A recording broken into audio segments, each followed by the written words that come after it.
ಕಳೆದ 3-4 ದಿನಗಳಿಂದ ರಾಜ್ಯದಲ್ಲಿ ಹಾಲಿ ಮುಖ್ಯಮಂತ್ರಿಯನ್ನು ಇಳಿಸಿ ಹೊಸ ಮುಖ್ಯಮಂತ್ರಿಯನ್ನು ನಿಯುಕ್ತಿ ಮಾಡುವಂಥ ಸುದ್ದಿನೇ ಮಾಧ್ಯಮಗಳನ್ನು ಆವರಿಸಿದೆ ಹಾಗೂ ಎಲ್ಲ ಕಡೆ ಚರ್ಚೆನಲ್ಲೂ ಕೂಡ ಅದೇ ವಿಷಯ ಇದೆ. ಮುಖ್ಯಮಂತ್ರಿಯಾಗಿ ಕಳೆದ 3 ವರ್ಷಗಳಿಂದ ಇದ್ದಂತಹ ಮಾನ್ಯ ಸಿದ್ದರಾಮಯ್ಯ ಸಾಹೇಬರು ನಿನ್ನೆ ರಾಜೀನಾಮೆಯನ್ನು ಕೊಟ್ಟಿದ್ದಾರೆ.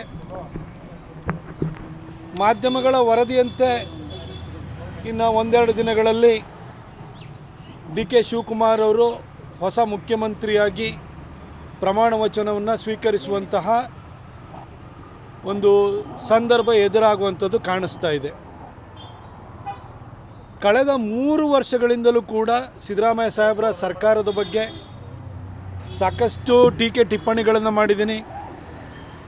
ಅವರ ಆಡಳಿತ ವೈಖರಿಯ ಬಗ್ಗೆ, ಅವರ ಸರ್ಕಾರದ ಧೋರಣೆಯ ಬಗ್ಗೆ, ಓಲೈಕೆ ಬಗ್ಗೆ, ಈ ಥರ ಬಹಳಷ್ಟು ವಿಚಾರಗಳ ಬಗ್ಗೆ ನಾನು ಕಟುವಾಗಿ ಟೀಕೆಯನ್ನು ಕೂಡ ಮಾಡಿದ್ದೀನಿ.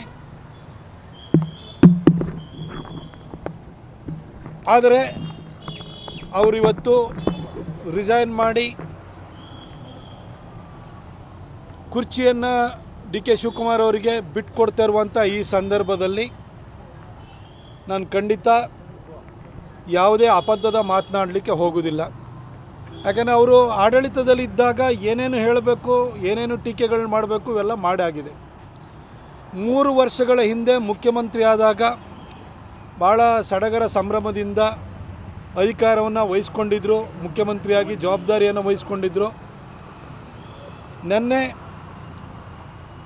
ಯಾವುದೇ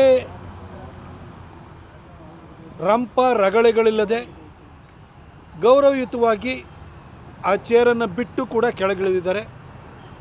ಅವರ ಮುಂದಿನ ಜೀವನ ಬಹುಶಃ ಅವರು ರಾಜಕೀಯದ ಕಡೆಯ ಕಾಲಘಟ್ಟದಲ್ಲಿದ್ದಾರೆ. ಅವರ ಜೀವನ ಚೆನ್ನಾಗಿರಲಿ ಅಂತೇಳಿ ಹೇಳಿ ನಾನು ಅವರಿಗೆ ಆಶಿಸ್ತೀನಿ, ಹಾರೈಸ್ತೀನಿ ಅನ್ನೋದು ತಪ್ಪಾಗುತ್ತೆ. ಅವ್ರು ಪ್ರಾರ್ಥಿಸ್ತೀನಿ ಅವರ ಮುಂದಿನ ಜೀವನ ಚೆನ್ನಾಗಿರಲಿ ಅಂತ.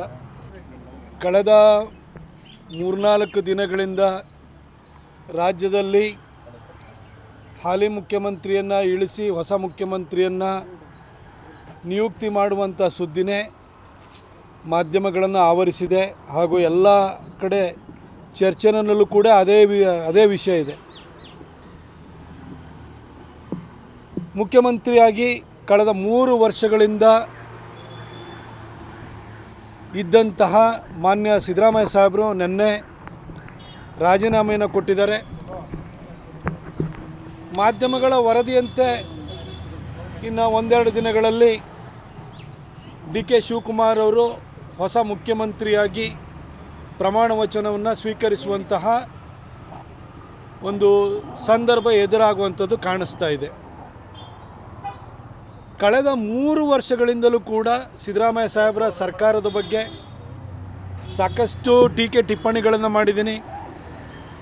ಅವರ ಆಡಳಿತ ವೈಖರಿಯ ಬಗ್ಗೆ, ಅವರ ಸರ್ಕಾರದ ಧೋರಣೆಯ ಬಗ್ಗೆ, ಓಲೈಕೆ ಬಗ್ಗೆ, ಈ ಥರ ಬಹಳಷ್ಟು ವಿಚಾರಗಳ ಬಗ್ಗೆ ನಾನು ಕಟುವಾಗಿ ಟೀಕೆಯನ್ನು ಕೂಡ ಮಾಡಿದ್ದೀನಿ. ಆದರೆ ಅವರಿವತ್ತು ರಿಸೈನ್ ಮಾಡಿ ಕುರ್ಚಿಯನ್ನು ಡಿ.ಕೆ. ಶಿವಕುಮಾರ್ ಅವರಿಗೆ ಬಿಟ್ಟುಕೊಡ್ತಾ ಇರುವಂಥ ಈ ಸಂದರ್ಭದಲ್ಲಿ ನಾನು ಖಂಡಿತ ಯಾವುದೇ ಅಬದ್ಧದ ಮಾತನಾಡಲಿಕ್ಕೆ ಹೋಗೋದಿಲ್ಲ. ಯಾಕಂದರೆ ಅವರು ಆಡಳಿತದಲ್ಲಿದ್ದಾಗ ಏನೇನು ಹೇಳಬೇಕು, ಏನೇನು ಟೀಕೆಗಳನ್ನ ಮಾಡಬೇಕು ಇವೆಲ್ಲ ಮಾಡಾಗಿದೆ. 3 ವರ್ಷಗಳ ಹಿಂದೆ ಮುಖ್ಯಮಂತ್ರಿ ಆದಾಗ ಭಾಳ ಸಡಗರ ಸಂಭ್ರಮದಿಂದ ಅಧಿಕಾರವನ್ನು ವಹಿಸ್ಕೊಂಡಿದ್ದರು, ಮುಖ್ಯಮಂತ್ರಿಯಾಗಿ ಜವಾಬ್ದಾರಿಯನ್ನು ವಹಿಸ್ಕೊಂಡಿದ್ದರು. ನಿನ್ನೆ ಯಾವುದೇ ರಂಪ ರಗಳೆಗಳಿಲ್ಲದೆ ಗೌರವಯುತವಾಗಿ ಆ ಚೇರನ್ನು ಬಿಟ್ಟು ಕೂಡ ಕೆಳಗಿಳಿದಿದ್ದಾರೆ. ಅವರ ಮುಂದಿನ ಜೀವನ ಬಹುಶಃ ಅವರು ರಾಜಕೀಯದ ಕಡೆಯ ಕಾಲಘಟ್ಟದಲ್ಲಿದ್ದಾರೆ. ಅವರ ಜೀವನ ಚೆನ್ನಾಗಿರಲಿ ಅಂತೇಳಿ ಹೇಳಿ ನಾನು ಅವರಿಗೆ ಆಶಿಸ್ತೀನಿ, ಹಾರೈಸ್ತೀನಿ ಅನ್ನೋದು ತಪ್ಪಾಗುತ್ತೆ. ಅವ್ರು ಪ್ರಾರ್ಥಿಸ್ತೀನಿ ಅವರ ಮುಂದಿನ ಜೀವನ ಚೆನ್ನಾಗಿರಲಿ ಅಂತ. ಹೆಚ್ಚಿನ ವಿಡಿಯೋಗಳಿಗೆ ಪ್ರತಿಧ್ವನಿ ಯೂಟ್ಯೂಬ್ ಚಾನೆಲ್ ಸಬ್ಸ್ಕ್ರೈಬ್ ಮಾಡಿ, ಬೆಲ್ ಐಕಾನ್ ಕ್ಲಿಕ್ ಮಾಡಿ.